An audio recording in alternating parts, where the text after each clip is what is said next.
Pour rappel, il faut dire que pour qu'un bois soit considéré conforme du point de vue du règlement bois de l'Union européenne, il faut qu'il puisse être prouvé que le risque que ce bois soit issu de récoltes illégales est négligeable. Donc, appliqué au contexte du bois en provenance du Gabon, qui est essentiellement du bois transformé compte tenu du contexte législatif, ce bois, le bois doit être produit à partir de matières premières récoltées légalement, donc contrôlées,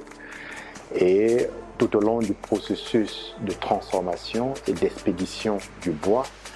il doit être prouvé que le système de traçabilité de l'entreprise doit pouvoir prouver qu'il n'y a pas eu de contamination avec du bois issu de récoltes illégales.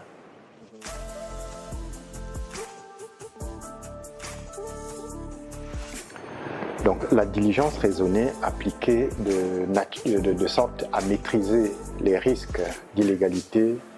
au niveau des différents segments dont on a parlé précédemment, c'est-à-dire qu'au niveau du segment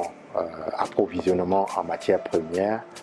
chaîne de transformation et processus d'expédition, permettrait de valoriser un bois qui pourrait être dit made in Gabon avec un risque d'illégalité maîtrisé, un risque d'illégalité faible. D'ailleurs, ce mécanisme peut être pris en compte par les pays producteurs du bois dans les différentes négociations des accords commerciaux avec l'Union européenne ou avec tout autre marché qui est régi par